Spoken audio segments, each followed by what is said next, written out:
Good day mga Tito Bar, what's up, what's up? At ngayon po ay December 2 na. Tayo ay maghahanap buhay na muli sa Lalamove. Try po natin na malampasan o mahit natin uli yung kinita natin nung last year. So magkaiba po yung ano ngayon, yung sitwasyon ng paghahanap buhay natin sa Lalamove. Kumbaga dati nakaka-double booking tayo, triple booking. Ngayon po ay nakaka-double booking pa naman tayo. Pero yun nga, kagaya nung priority pagka nakuha natin, yun ang una nating nakuha, hindi na natin masasabayan. At titingnan natin kung talagang maganda ang kitaan ngayong December. So December 2, magsisimula tayo ng biyahe ngayon sa Lalamove. At ang oras po ngayon ay 10:35 na ng umaga. So nalilate po ako lagi pagbiyahe dahil may iba pa tayong ginagawa. At may nakuha na po tayong booking.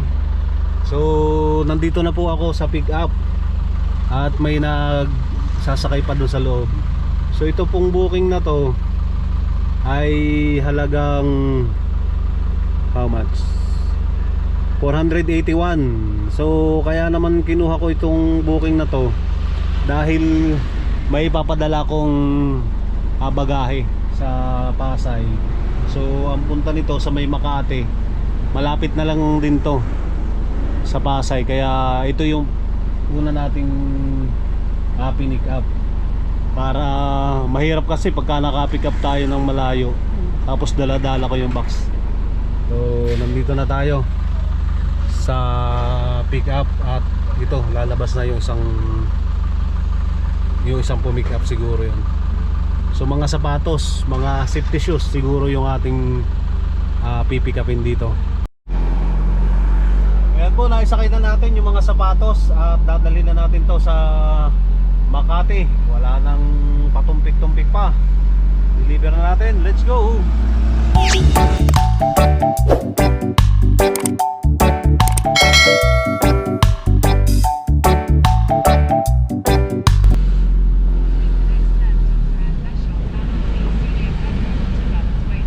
So hindi ko na ito sinabayan dahil yung box na dala ko kahapon pa hinihintay. So ipapadala ko na muna yon, tsaka tayo mag-concentrate sa booking. So titingnan natin kung mahihit natin yung dati nating kinita last year, December. So yun naman ay hindi rin tayo masyadong bumiyahe ng talagang paspasan doon kasi halos 98 booking lang yung na pick up natin noon. Pero ang kagandahan noon, napakataas ng mga booking sa Lalamove. At ngayon napapansin natin na hindi pa rin talaga nag-high demand itong mga booking kay Lalamove. So titingnan natin kung mga ilang araw pa lang ay mag-pick na itong booking kay Lalamove. Tapos yung ibang booking po ngayon sa Lalamove hindi ko kinukuha, lalo na yung alam ko na may mga ASBO na naka-deploy kumbaga dyan sa Pasig, sa Makati, Masalong, ano yan, Osmeña Highway, may nakaabang lagi yan na mga ASBO. At hindi tayo nakakaligtas doon, pinapara talaga tong si Maron. Kahit na karirin nyo to, ayoko nang naabala. Minsan kasi talagang pera-pera na lang din yung kanilang pagtatrabaho doon. Mamamara tapos yun, siyempre aayusin mo para hindi ka na maabala. So maganda ngayon yung pagbiyahe dahil dati pag dumadaan ako dito napaka-traffic at ito maluwag-luwag. 23 minutes po yung ating first delivery for today. Tingnan natin kung makakamagkano tayo ngayon sa Lalamove kasi simula nung ako'y bumiyahe uli dito sa Lalamove ay hindi pa ako naka 3,000 sa bumagabon. Halos 2006 lang yung nagre-range yung aking biyahe, 2005 ganun, 29 yung pinakamataas, hindi pa tayo nag-above 3,000. At yun naman ay hindi din talaga madalas na maaga yung aking pagbiyahe. Naibaba na natin yung mga boxes kanina dito. At nandito na tayo sa terminal ng Padalahan papuntang Batangas. So napakahirap ng pagpapadala pala dito. Kasi maraming basta nagpa-park hanggang hindi pa ito nakakapasok, hindi pa ako makakapunta doon, no? Alright. At pwede na tayo pwede na uli akong maghintay ng another booking. So pagka naibaba ko na to, accept na agad tayo ng booking. Alright. Yan mga Katito Bar, may nakuha tayo na double booking. Isang Angeles at isang San Fernando, Pampanga. So parehas Pampanga. At tatry natin ngayon kung itong dalawang booking na to, pag kinumpare natin dati sa booking, parang isang booking pa rin kasi 2,000 plus pagka papunta ng Pampanga. So ngayon ano na so, regular booking, isang 1,2 at isang 1,184. So pick upin muna natin tong, nandito ako sa sa may Lasal. So tiningnan ko, magkalapit lang. Ito naman pick up na to sa may Paco, Pas, Mendoza. So magkatabi lang din. At titingnan natin. Yung isa tinawagan ko, isang maliit lang daw na na freezer. Kumaga parang rep na may freezer na ganun. So, wala akong idea. So pick upin na natin. Let's go. At yan na mga Katito Bar, ang ating na-pick up ay 5 box na ito, mga sapatos yata ang laman yan. Tapos ito lang yung isa, maliit na refrigerator. So ang gagawin natin mga Katito Bar, try natin na maghintay pa ng isang booking papunta ng ng Pampanga, o kaya pwede na rin ang Bulacan. Basta same location din o same area yung ating pipick upin. I-try natin kasi ngayon ay anong oras na? Alas 2:15. So hindi natin alam kung may mapukuha tayo pabalik. Kasi pag mga hapon na tayo dadating doon sa Pampanga, i-try natin na may maisabay na ngayon. Ngayon pa lang may maisabay pa tayong isa. Kasi ngayon ko lang uli nagawa itong double booking. Ang dami ng mga pass-out. Ito Santo Tomas, Kangina, puro Cavite yung lalabas. So try natin. At kapag natagalan, hindi na tayo magsasabay pa. So mga 15 minutes o 30 minutes pwede naman. At nandito ako sa Mylanders, Paco. So pag punta natin ng bandang Manila, baka may makuha pa tayo na isa doon. Sige po. At wala tayong holder ngayon, wala rin tayong kasama, walang taga video. Kuya Rosen, daanan ko kaya si Kuya Rosen. Wala na yung wala na yung pasok. So kakaliwa tayo dito. Paglabas natin dito ay panagtahan na. Hindi pa nagbibigay itong mga to. Traffic na nga dito eh.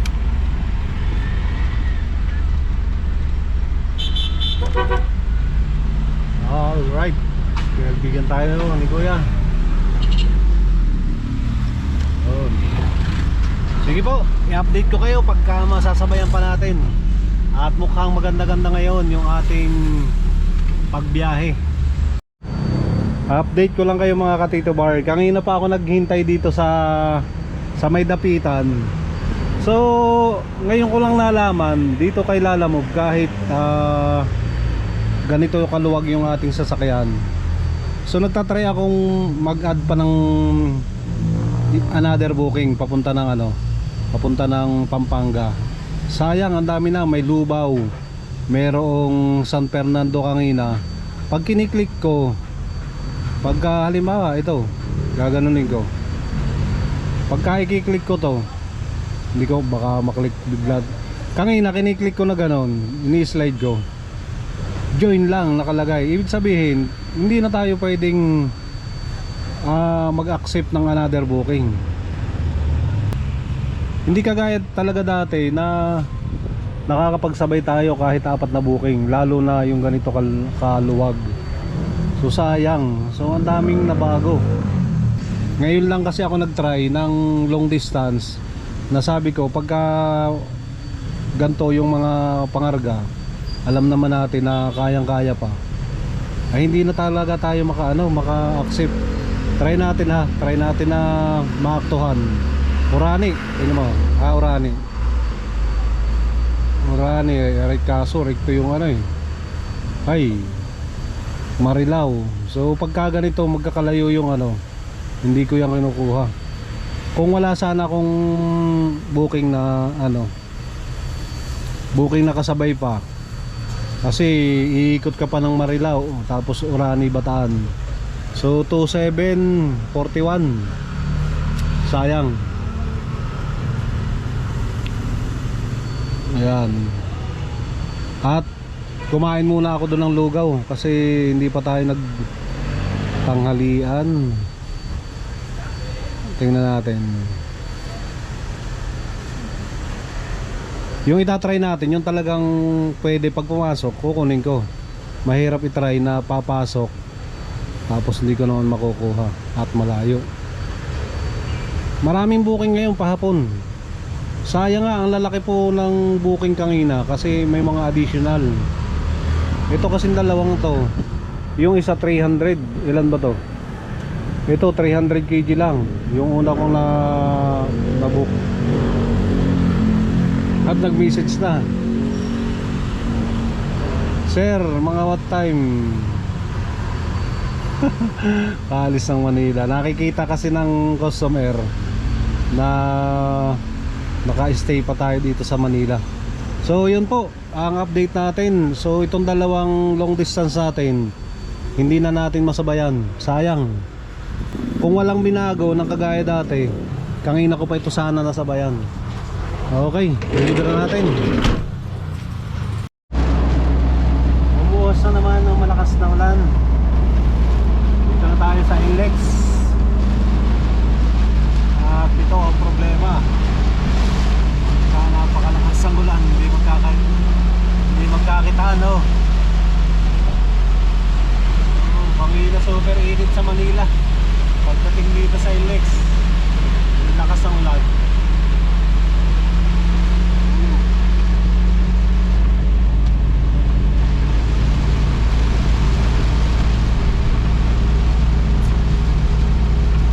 Kailan kaya lalakas ang lalamog? Mahirap nang bumiyahe sa lalamog. Kailangan na ba ng ibang biyahe? Ay, naku.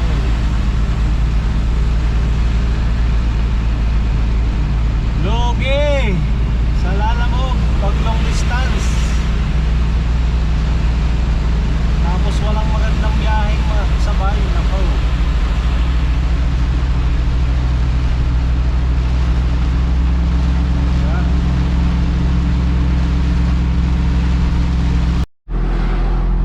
Dito na po tayo sa San Fernando, Pampanga at naibaba ko na yung mga boxes. So hindi na pa-video kanina yung pinagbabaan ko. At 30 minutes pa yung ating next drop off. So titingnan natin kung may makuha tayo dito kasi ang bibilis mawala ng booking. Kanina pa ako nakaabang. Siyempre kapag malapit na tayo, dapat makakuha na kagad tayo. Tinitingnan ko yung itong apps, may mga Mexico, San Fernando, dito lang din yon. Tapos yung iba malalayo na. Tapos mahina pala dito yung gamit kong internet, yung dito SIM. Dapat pala mag-put ako sa Globe. Mahina yung nag-iikot lang wala tayo lalong makuha nito. So, abang-abang tayo ng possible booking dito sa San Fernando, Pampanga. Naibaba na natin yung pangatlong booking natin mga Katito Bar at Mukhang malabo tayo makakuha dito. Ang bibilis mawala ng booking. Tumunog pa lang, hindi ko na nakikita eh. So papunta na tayo ng San Fernando. Habang nagdadrive tayo, is nag-aabang-abang pa rin tayo ng booking. So dito muna tayo dumaan sa MacArthur para pag may nakuha tayong booking malapit dito is mababalikan agad natin or maiikutan. So try natin baba ng booking kasi yung tatlong booking natin is 2487 pa lang. Oh no! Dito napunta yung gas natin. Pero may matitira pa din naman. Kahit 1,000 siguro. Maganda nito pagka nakakuha tayo ng booking sa Manila. At medyo traffic din dito. Maghahanap tayo ng mga kakainan natin. Kahit yung mga nasa bike lang. Ay, traffic. So mag-i-exit tayo mamaya nito, San Fernando. May booking o wala, uwi na tayo ng Manila. Alright. Inabot na po tayo ng gabi dito sa San Fernando, Pampanga. At wala pa rin tayong nakukuha. Sobrang traffic po ngayon na nun. Pero nakakaaliw at napakaganda ng pasabit nila dito, mga ilaw. Grabe. Ganda. At dito nga pala yung mga malalaking lantern. Uwi na po tayo ng Manila. So nakatatlong booking lang tayo talaga. Wala nang na-pick up. Ayan. So pagkatapos natin dito, makauwi na tayo. So pag may nakita pa tayong pa San Juan o Mandaluyong, kukunin natin. Alright. Yan po yung naging biyahe natin kagabi at tayo ay naka-4 na booking. 2,959 yung ating naging kita sa Lalamove. At syempre babawasan pa yan ng ginamit nating gas dyan is 1,000 kasi ang layo ng LS. Tapos pa-traffic pa. So may natira pa naman na 1,959. At kung nakakuha naman tayo ng booking niyang pabalik ng Manila, yun, madadagdagan sana yung ating kinita. At ganyan po talaga kahirap yung pagbiyahe natin ngayon sa Lalamove. So matagal akong nawala at hindi ako nakabiyahe. Pagdating ko ay ganito pala kahirap ang kitaan ngayon sa Lalamove. So kung wala ka namang ibang gagawin at talagang may sasakyan ka, kung nandito ka na sa Lalamove, talagang samahan mo lang ng sipag at tiyaga, siguradong kikita ka pa rin sa Lalamove. Maraming salamat po sa patuloy niyong panonood sa ating YouTube channel. Ingat po tayong lahat. God bless everyone. Bye-bye.